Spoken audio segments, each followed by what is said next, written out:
So Mike Bloomberg's campaign is alleging that there have been multiple acts of vandalism at his campaign offices across the country. Now, the reason why I put the word vandalism in quotations is because some of what he describes as so-called vandalism isn't actually even vandalism.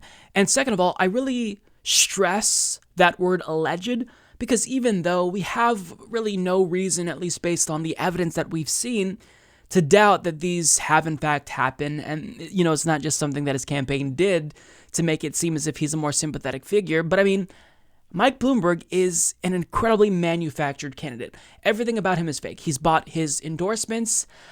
He's funding AstroTurf. So if we're putting on our tinfoil hats for a moment, would it really be that surprising if his campaign staff vandalize their own offices just so that way they can maybe gain some political points from it? I mean, is it unlikely? Yes. Is it completely out of the question? No, not necessarily, especially given the way that he's responded, because he's using this as an opportunity to attack Bernie Sanders. Now, let me remind you, he's been running ads alleging that Bernie Sanders supporters are harassing people online. So he's trying to construct this Bernie bro narrative to suggest that people who support Bernie Sanders are uniquely violent and uniquely mean, right? So once you kind of establish that narrative, well, doesn't it make sense that maybe a Bernie Sanders supporter did this? And he's calling on Bernie Sanders basically to condemn all of these acts of violence against his campaign headquarters, or acts of vandalism, and there's no evidence that a Bernie Sanders supporter did this. But before we even get to that aspect of the story, let's look at these acts of vandalism here, because it kind of tells us more about Mike Bloomberg than it does the vandals. For example, you have the words racist, sexist, GOP oligarch spray painted on the windows of this building. You have a broken window at one campaign office. You have racist oligarch, fuck Bloomberg spray painted on this building. You have corporate pig spray painted on the window of this building, as you can see here. And then you have a sign that says eat the rich taped to the windows of this building in Flint, Michigan. And you also have a spray painted sign with the words oligarch leaning against this building. So the latter two examples are not vandalism. If somebody's just taping a sign, a piece of paper literally to your building, if they're just like making a sign and then leaning it against your building, that's not vandalism. There's no damage to your property there. So that's not vandalism. It's not. Now, for the other acts of vandalism, is that technically vandalism? Sure, but simultaneously, what else are these acts doing? They're protesting Mike Bloomberg, who quite literally is a racist, sexist Republican oligarch. You may not like these forms of protest, but they are signs of protest nonetheless. The public reacts very strongly to someone who they perceive to be damaging them. So whenever there is a racist in the neighborhood or a Nazi, the same thing happens. For example, this man in Iowa had Confederate flags and swastikas in his yard, and guess what happened? His property got vandalized. Somebody wrote Nazi scum in his yard. Are we supposed to cry over that victim as well? You may not like the type of protest that this is. People may think that vandalism is always going to be universally bad, but there's some truth here. I am not saying that we should vandalize the property of Mike Bloomberg. I don't condone that, of course, but this is people speaking out against an oligarch who's trying to buy this election. And by showing us all of this, by showing the strong response to people who are against your racism and your sexism, this is kind of embarrassing. Like, if I were Mike Bloomberg, I wouldn't put this up. I wouldn't have shared this, but they're trying to make this into an issue, and it's embarrassing. And the worst part is that they freaked out over that sign that was taped to the building that says eat the rich in Flint, Michigan. Guess who Mike Bloomberg donated to? Governor Rick Snyder, the individual responsible for poisoning Flint, Michigan's residents. So let's just put this into perspective and how ironic this whole situation is. Mike Bloomberg is crying victim because somebody dared to tape a sign to one of his buildings in Flint, Michigan, after he helped victimize the people of Flint, Michigan by getting that scoundrel, that corrupt pig Rick Snyder elected. No, they're not victimizing you in Flint, Michigan, Michael Bloomberg.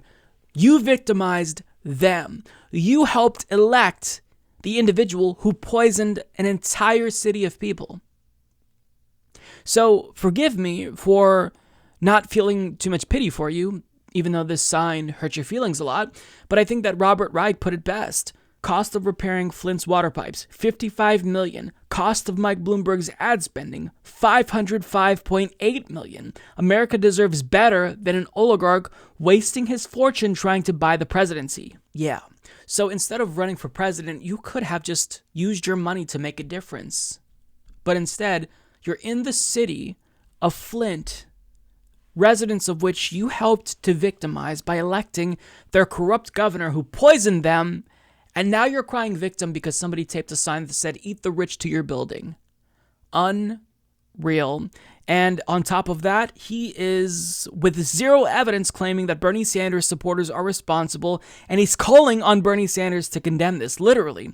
So as Christina Cabrera of Talking Points Memo reports, Bloomberg campaign manager Kevin Sheekey admitted in a statement that, quote, "While we do not know who is directly responsible, Sanders and his campaign have repeatedly invoked this language and the word oligarch to describe the billionaire. Senator Sanders' refusal to denounce these illegal acts is a sign of his inability to lead, and his willingness to condone and promote Trump-like rhetoric has no place in our politics," Sheekey said. So they have no idea who did this. We have no idea who did this.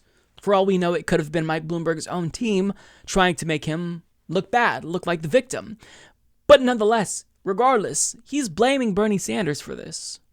Okay, so if you're going to blame Bernie Sanders for this, and you're literally going to call on Bernie Sanders to condemn something that he had nothing to do with, are you going to condemn the individual who threw a rock through Bernie Sanders' campaign headquarters in Seattle? Are you going to condemn that, Michael Bloomberg? Because this isn't something that is unique to your campaign. This happens in a polarized America. Campaign offices are oftentimes vandalized. It's just a matter of, are you going to try to weaponize this issue to make you look better in a campaign that you are the one who's been divisive? I mean, you've been waging class warfare. You've been a Republican. So how dare you paint yourself as the victim? You don't dare portray yourself as the victim when you're the one who's being divisive. You're trying to buy this election, and you're attacking the frontrunner currently, and yet you're claiming that Bernie Sanders is divisive?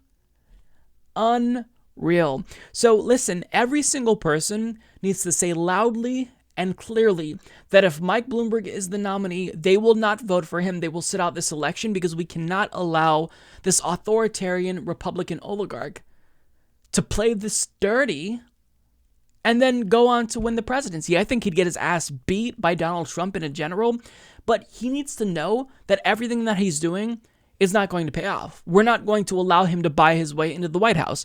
And if he is successful at doing that, we're not going to show up to support him. I don't care about this vote blue no matter who. Like, if you are that evil, then the difference between Bloomberg and Trump, I honestly don't really know the difference. Maybe Donald Trump appoints Supreme Court justices and federal judges that are more extreme than Bloomberg, possibly, but the impact that this has on democracy for years to come may be worse than whatever Donald Trump can do in 4 years, because after a Bloomberg successful run, then we're going to see, Jeff fucking Bezos and then a Mark Zuckerberg run. Unacceptable. So either way, it's a lose-lose situation, and regardless if Mike Bloomberg were to win or Trump were to get reelected, our country is going to be badly hurt for decades to come.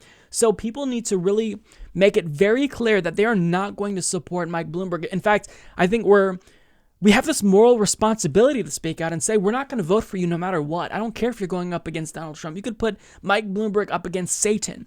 We're not voting for you. You will never get our votes because we do not condone you buying this democracy, buying this election, especially with how dirty he's willing to play.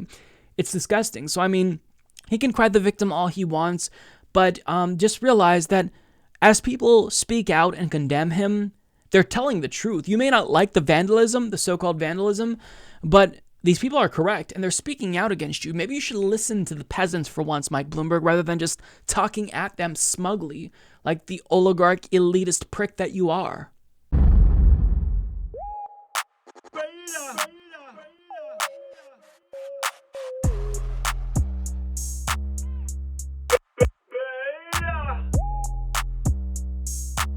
alpha male, not a beta male.